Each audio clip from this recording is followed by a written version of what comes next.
Welcome to the Culture Stew podcast.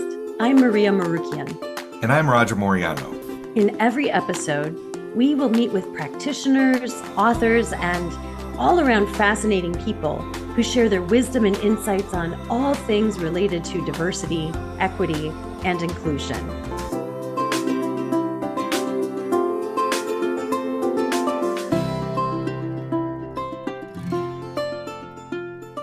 Hello, Roger. Good morning, Maria. Jasmin. Hey, Roger. Good morning. Hello, Melissa. Melissa. Yes. Hey, it's me. Hey, everyone. We got the whole MSM Global Team here. So joining us today, rather than having an external guest, we decided to bring the whole MSM Global Team together for an end of the year, just kind of coffee clash, I guess, for lack of a better word, since I think we all made coffee before we got into this room together. But in addition to Roger and me, we also have our wonderful Director of DEI Initiatives, Jasmin Robinson, soon to be Dr. Robinson, just a few months shy, and our wonderful Director of Content and Operations and Keeper of the Keys and Conductor of the Trains, Melissa Graetz. So thank you, team, for joining us today. And I'm going to turn it over to you, Roger. You came up with some really good questions just to give us a little bit of space to reflect and think about the year and our work and what's coming down the road for us. And so I'll turn the reins over to you. Thank you, Maria. I think that looking at the opportunity to gather all of us together really made me want to ask, what we're grateful for. And 2023 has been quite a year. It's been challenging in some ways, certainly in terms of what's happening in our society. But I want to ask, what are we most grateful for in the context of DEI work and the work that we actually get to engage in? And what did you find that brought you some gratitude? That's a good question, Roger. Let's start with that one. I think first and foremost for me, the thing that's been kind of grounding is community. As kind of Maria alluded to, I'm working on finishing up my doctorate. And so working from home, I'm sure all of us can experience or know what it's like to feel isolated in a lot of ways. And so I've discovered this space, this virtual space, to not only help me stay focused, but also know that it's not just me doing the work. I think from a DEI perspective, having community of practitioners and scholars that are engaged in DEI in different ways to not only expand my knowledge, but also just to kind of bounce ideas and strategies off of how we can be better thought partners with our clients and other leaders and organizations. So I think for me, being very intentional about establishing and maintaining a community has been integral. First and foremost, and always my family, being able to see them and chat with them and talk with them about the work that I do, not just with MSM, but also the clients that we're serving has been interesting. And so it's been a great space to be in this past year, just to kind of share some of those updates. So. How about you, Melissa? Well said, Jasmin. I'm going to +1 everything Jasmin said, including Jasmin's family. But for 2023, I feel like this at the end of almost every single year, it's just always like compounding on each other, that I am grateful to be able to continue to learn. I was in some form of college environment for about 10 years, university, learning, working, what have you. And when that goes away, it feels like something's missing. But then being here with MSM, but also working in the DEI field and with our clients and then with our partners, I have met lifelong friends that challenge me every single day in the best possible way, I promise, and ask very thoughtful and meaningful questions. And then at the same exact time, having a space, we'll call it a brave space, to drop a whole carton of eggs and it be okay, but in a way that you are learning how to not drop the carton of eggs. And lastly, that we have a space where we can say very interesting, specific, but well-timed metaphors to showcase what we're saying, and then it makes sense to a large group of people. So yeah, grateful for all y'all too, and all of our listeners. I love that, Melissa, especially that notion of being able to break a whole carton of eggs and know that we're all going to be here for each other to help clean up. And I think that's something that, the four of us have talked about in the past, that we've all come from different professional settings that have not necessarily always been conducive to learning and experimenting and messing up and being there for each other and being in community, as you said, Jasmin. And so that is something that is deeply heartening for me to hear when you all share that, because that is definitely the culture that I want to cultivate and something that I so deeply appreciate. And I'm so grateful for the 3 people on this Zoom call with me that you agreed to join me in this wild path of throwing and breaking eggs left and right.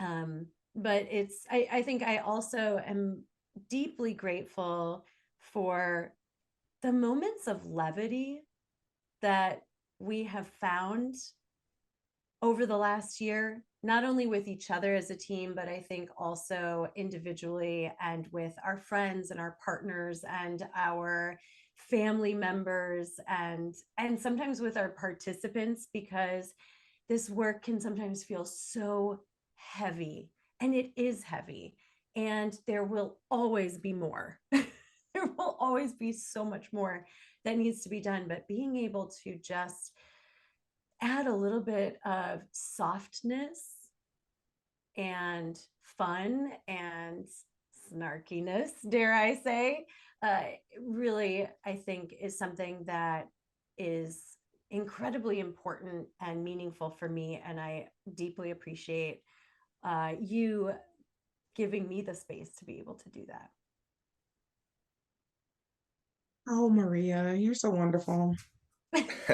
Oh, no, seriously. I mean, I'm not saying that just to say that because we're recording. I'm saying that in all honesty, and I appreciate, Roger for introducing us to, like, just, speaking of having an environment, a work environment where you can do this work in authentic ways is not easy, and it doesn't happen as often as people would think. And I think it's very important to have a space that cultivates that type of support when you're trying to do this work, because to your point, it's extremely heavy. And so you have done a very intentional and great job with creating space for us to be our authentic selves and use our expertise and lens in a way that honors us and the work that we want to do and give out and put out to our clients. So thank you for that. Because unfortunately, we don't get that everywhere. You just don't. And I'll just say, Maria, you said the 3 of us, but you also had to join you, right? You had this idea and you're like, yes, I am going to also believe in myself to join me on this road. So it's the 4 of us. But sometimes I have arguments with myself about why I did that. I don't talk back. I want to know. My toxic boss not giving me enough time off. I wish I was a fly on the wall on those early staff meetings when none of us were there except you, Maria. I'd like to hear almost 10 years ago. Yeah. They were pretty wild. There was a lot. I can imagine. A lot of I can imagine. Yeah. I want to say yes and 100% to everything everybody's said as well. I know for me, my sense of gratitude has been around,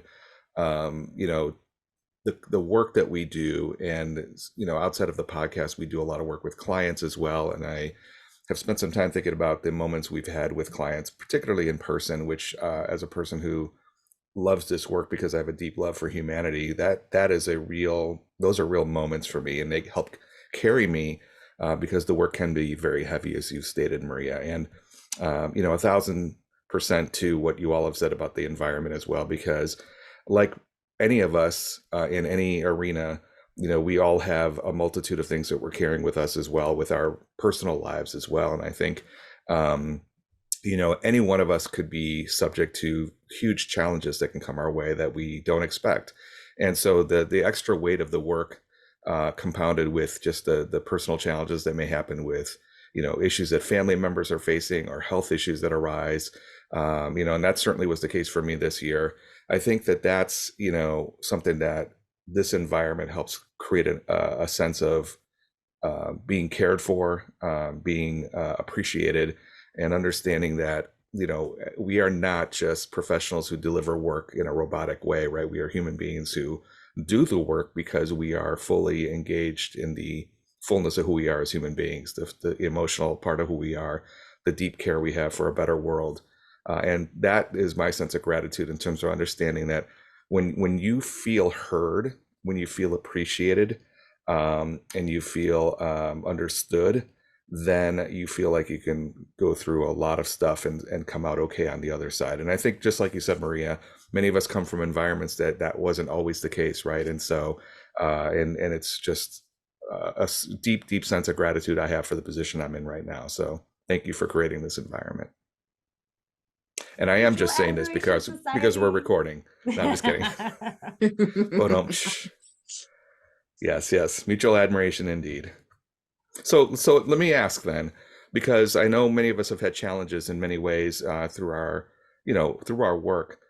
What do you feel is the most troubling or challenging development in DEI work? Because that's always going to be present, right? But we seem to get more and more of that every year as we move forward, particularly in the last few years. So what challenges are really putting us in a bad place and making us think about what we need to overcome? That's a good question.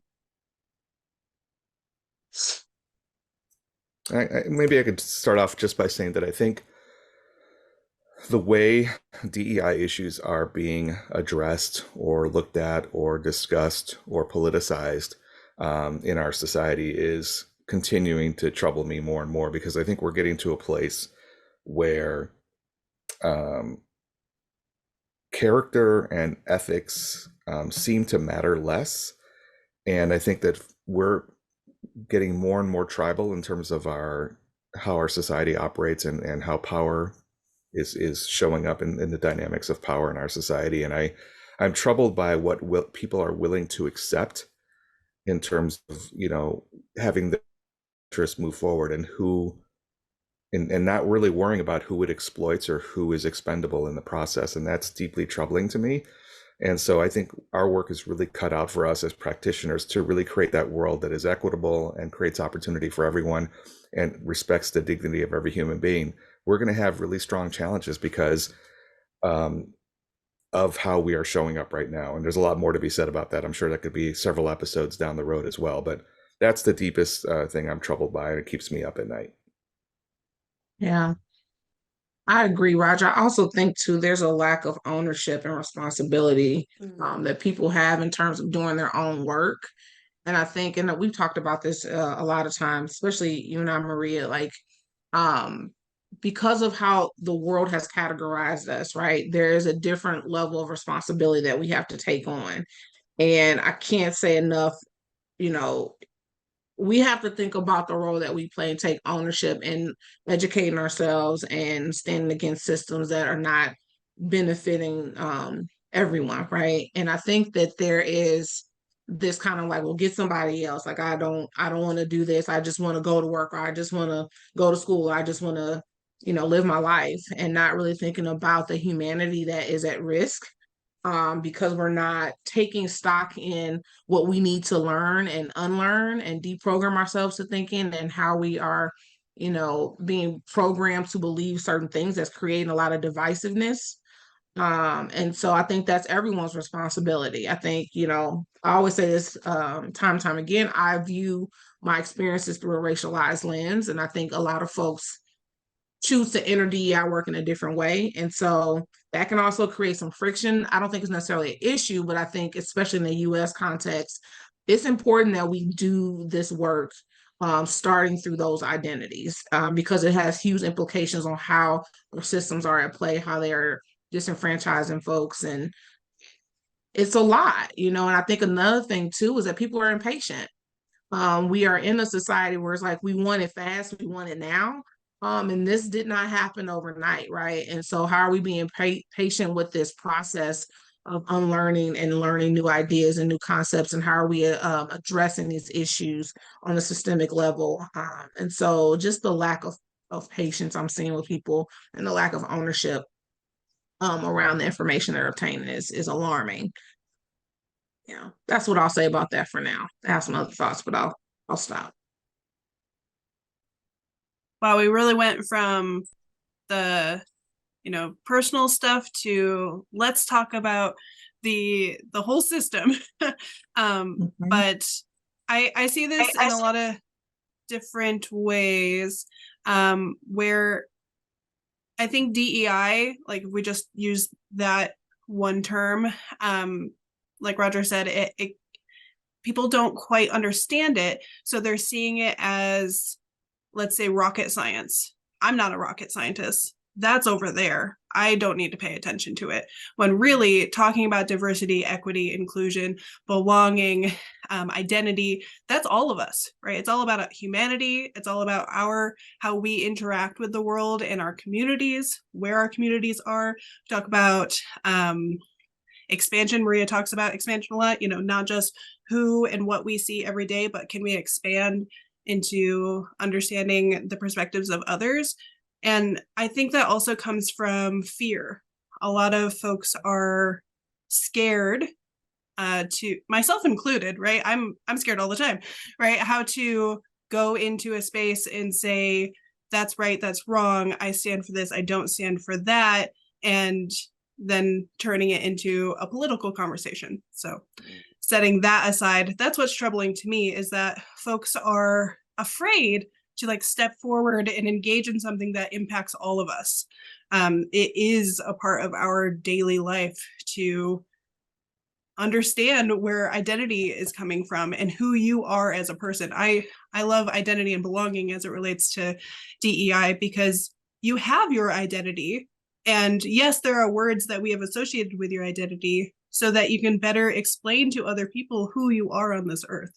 So that's what's troubling and challenging to me, is like it feels very academic, but it doesn't have to be. So every single person can talk about how you fit into this, another metaphor here, this puzzle we call life.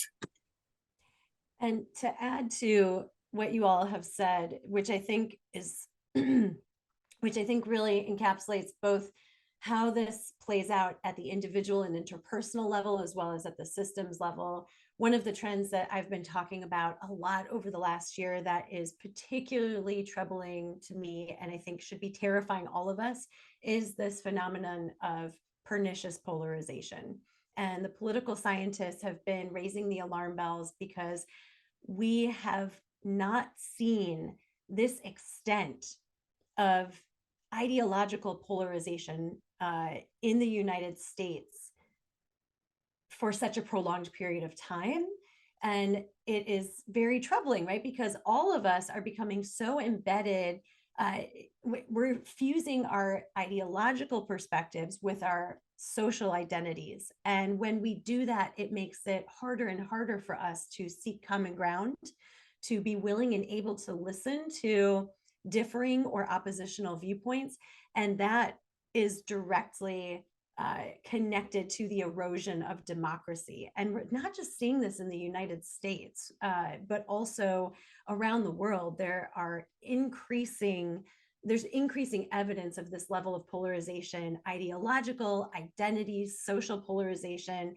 And the political leaders that are now coming into power in a lot of democratic countries are bringing this very nationalistic, xenophobic, autocratic mindset. And I think because we're so disconnected in a lot of ways as a people, we're becoming almost desensitized to the danger of that. And so that's something that I am very concerned about. And I also see the opportunities. It's not that hard if we try to find connections across our differences. We just have become we've almost become immune to the ability or the willingness to want to do that. And we miss out on the richness of acknowledging our common humanity when we're constantly placing ourselves at odds with each other. Yeah, there's so much there. I know that again, this needs to be a continuing series. I think that topic on this podcast, because everything you just said is how it's moving. And you know, a lot of it is in response to efforts to create a more equitable society. I think we're seeing, you know, people in power and in politics in particular trying to leverage some of the fear that's out there among some folks, that these changes that these folks who are advocating for inclusion and for equity means that it's going to be an entire change to your identity, to your traditions, to everything you love and care about. And that's what I think is driving so much fear and causing people to want to resist. I'm curious if we've had any magic moments in 2023 in the work, because magic moments don't have to be always huge and profound and, you know, the things that history books cover. They could be in the moments that are just brief and in tiny little corners of the world. So what magic moments have we experienced in our work this year?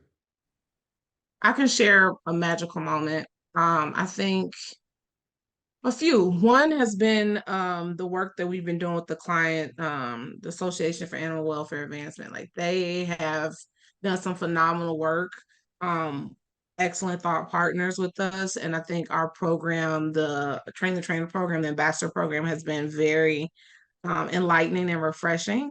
And so, you know, that has been a great opportunity to learn about some amazing professionals in the animal welfare space.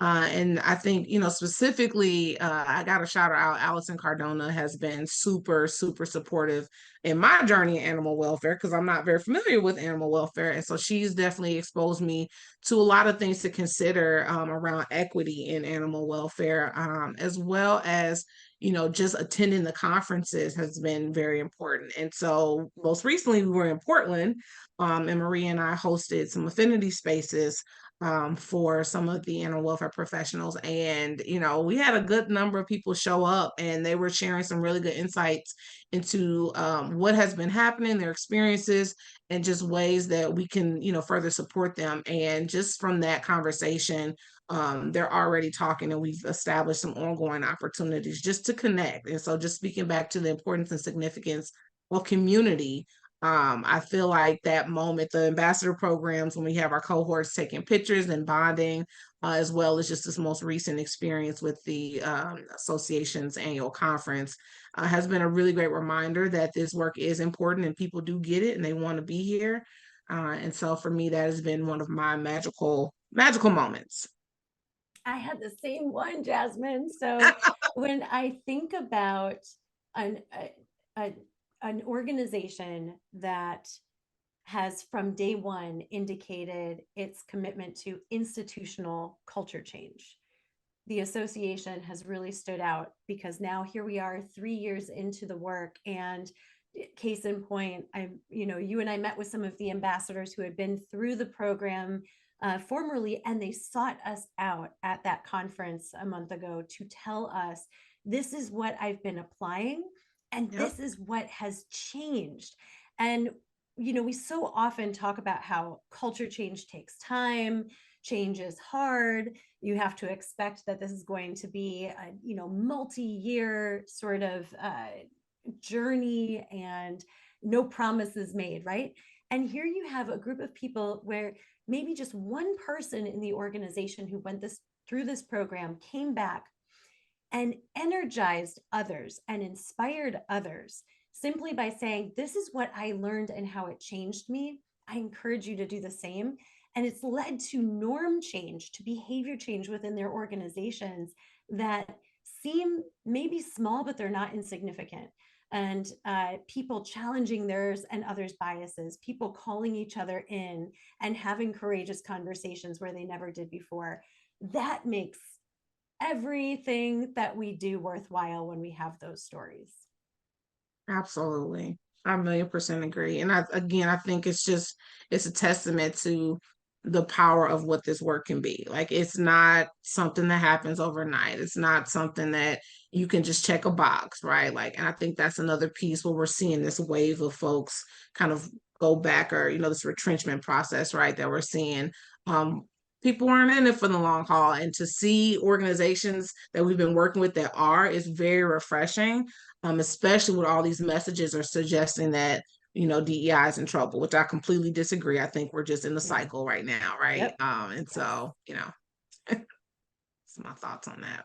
Well, I think that my magical moments echo a lot of what you've described in terms of, the bigger picture clients that we get to work with. But I want to focus on just a handful of moments that have popped up that periodically do every year when we do this work. And that is in the middle of the trainings, seeing folks get it, right? Whether it be a piece when we talk about the history of kind of systemic racism and use the Monopoly board as an example, and seeing people's responses to that, to people coming up and actually saying, this training is not what I had heard that this training was all about, right? I heard that DEI stuff is this, but now I feel like this was very valuable. In fact, we had a 6-hour training one day with a client, and one person shared, I was thinking, my gosh, what are we going to do for 6 hours? It just seemed like such a long day. And then coming up at the end saying, this is not what I thought it would be. It was the best use of my time, and the day flew by, right? So I think that was really, really adding to some of the little moments of magic that I appreciated. +1, +1, +1 to all of that. I'll take this a little bit literally with like literal magical moments, like very specific. I'll say one of the items is when we all met as a team in Chicago in June. That feels like a lifetime ago. But it's always so great to be in the same room with y'all to talk about, it was a strategic planning retreat, sounds super fun, but it was to, have dinner together, to talk about our lives, and then also have that space to share what we envision MSM to be for 2023, for 2024, the future for ourselves, what other learning opportunities we want to do. And then also in June, I guess it was right before the retreat, was facilitating with Roger in person over 2 days. That was an incredible experience that I hope to do again, Roger.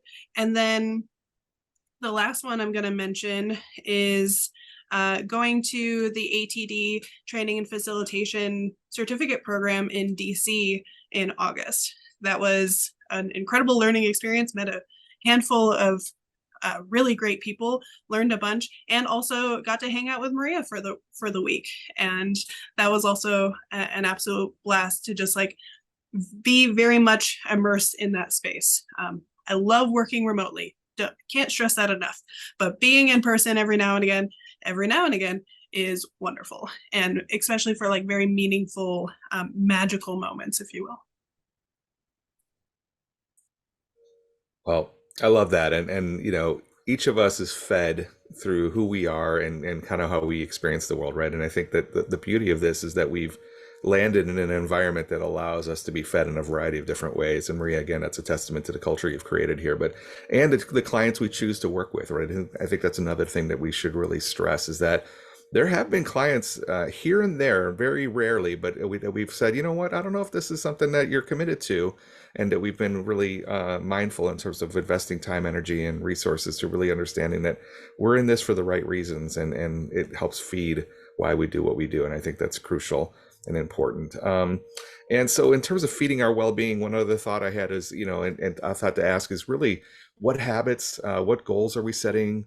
What are we committing to really make 2024 even better than 2023? And I know for me, I mentioned earlier that there were a number of challenges that happened in my life personally that required a lot of attention and really had an effect in terms of, with family members and their well-being and making sure everybody was okay, to really understand that if it's going to have an effect on me, I need to take care of myself as well. So I've recommitted to taking advantage of mornings to do some exercise and to really take care of myself. I've taken up mountain bike trail riding a lot more than in the past. And that led to a conversation with one of our podcast guests, Ryan Van Duzer, who we can't wait for you to meet.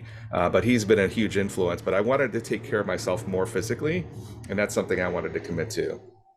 What are you all doing in terms of taking care of yourselves? I completely agree with what you said, Roger. Like the physical and mental piece. I feel like 2020 really had everybody stepping back and saying, what is life and what am I doing with it? And so I think that led me to really addressing more of the mental health piece, which was very powerful because I think a lot of times we overlook that when we talk about health. And so I feel like, that is in place and I'm super grateful for it. But just with me sitting all the time, I need to make sure I'm staying on top of the physical. And so 2024, I'm recommitting and prioritizing just physical health beyond my health walks, right? And it doesn't necessarily have to be just going to the gym, but figuring out what I like to do to move my body. Like, is it skating again? Do I like to play soccer? I'm not doing things that's going to require dirt, so I'm not doing those like runs and stuff. That's just not my stilo. But fine, swimming, I used to be a lifeguard, and so now I have my hair locked. I think that'll be a little easier to keep up with. But that physical piece, physical health piece is something I'm really prioritizing, and consistency with my eating. I know we do a lot of traveling, and so I've been looking into better ways to, stay on top of my, I guess health, fitness, or not fitness, but food and things.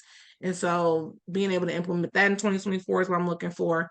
Graduation, I'm done trying to get up out of there. And then, I said the length of time I've been in is the amount of time I'm going to be celebrating. So I got 5 years of things to plan for. So more on that. That could probably be a whole nother podcast. But, just returning to and reminding myself about the joy that comes with life, right? So all those pieces. Yeah. I want to do a lot for 2024. This feels like a little bit of New Year's resolution-y, but maybe a little bit different. In terms of work and what we're doing, I want to get back into the habit of being in like I know I mentioned I learn every single day, but like a intentional learning space. I've been talking to the team about how I'm really bad at reading physical books after grad school. Jasmin, I'm really curious how you're going to feel. You'll probably be fine. I still got I don't even want to show you all the amount of bookcases I have full of books. And Maria and I are not any helpful because we're like, oh, you read this, you read that. Right. It's bad. There's only so many hours in the day. Yeah. And so I love audiobooks, but sometimes reading nonfiction audiobooks is not doesn't work as well as fiction books for me. So I'm gonna continue to try that. And not try, I will do that and it will be successful. But then also be very intentional on how I'm working with y'all, and creating better resources, system, procedures, so if you will, that work for us moving forward. Not trying to call out Toggle here, but project management softwares, how we doing? And then I also just similarly, I want to deadlift 200 pounds. I'm at 120. I think I could do 200. So sometime between now and next year, maybe I'll be able to do that. And just being happy, right? The world's kind of on fire all the time in different ways and different colors of fire, but sometimes we can only control what we can control and influence other items that we can influence, and kind of just know that the fire will either be there or we'll slowly put it out. Exist in that space. Nice. What about you, Maria? I really like the part of the question, Roger, where you asked what will we commit to cherish each moment? And that really resonated with me because I think I could come up with 10 things right off the top of my head, like new activities I will do in 2024. And that is not good for me because I will say yes to everything and then wear myself out. But for me, the idea of really cherishing each moment is slowing down, not all the time, but in moments, in flashes, to just accept and appreciate and flow with what is happening. And so I think that's what I'm going to commit to or recommit to is just presence, right? Presencing, cherishing the moment and the feel and the emotional spectrum wherever I am, rather than getting caught up in doing more. it's that constant need to balance the doing with the being that I think is most important for me. And Ember 2024. That is another like thing to do. I'm sorry, Maria, but it will be also a cherishing moment as well. Yes. As this will come out after Ember 2023, and we are currently gearing up for it, but next year, Ember 2024, look out. Absolutely. Hell yes. Well, this has been amazing. And yes to everything you just said, Maria. I think it just reminds me about all the things I try to cherish as well along the way. And, Ember is one of those things that our listeners will hear more about as we move into 2024 as well. And we started this conversation with the idea of gratitude. And with that spirit in mind, I am grateful that we have had this time to have conversation and just share with the audience a little bit about who we are and what we care about and why we do what we do. So with that said, any last thoughts for our audience? Thanks, Roger, for leading us through this discussion. We joke all the time about, we should just record some of our meetings, and they're much less structured than this conversation. But I think the listeners, you all tell us, will enjoy being able to listen to exactly what we think about, what we cherish, what we're interested in. And thank you, Roger, for leading us through that. You bet. I just want to say, I just hope folks continue to rest and, prioritize what's important to them. And happy holidays to those who celebrate holidays around this time. That's all I got. And thank you so much to our listeners for sticking with us for however long you've been a part of the Culture Stew community. And if you find value out of our conversations with one another and with our guests, please share this. Please go onto Spotify, iTunes, wherever you listen to your podcasts, and give us a 5-star rating. And that will enable more people to find us. So thanks to all of our listeners for your willingness to stick with us and follow us. And we look forward to more great conversations in 2024. Yay. See you next year. Peace. Bye.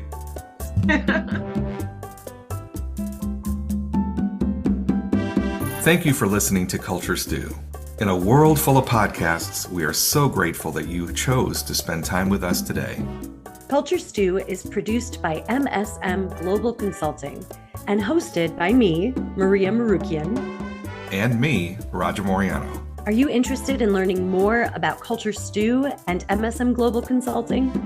Sign up for the Culture Stew newsletter at www.msmglobalconsulting.com and send us your stories or your questions at culturestew@msmglobalconsulting.com. And remember to please give us a 5-star rating and review on your podcast platform. See you next time.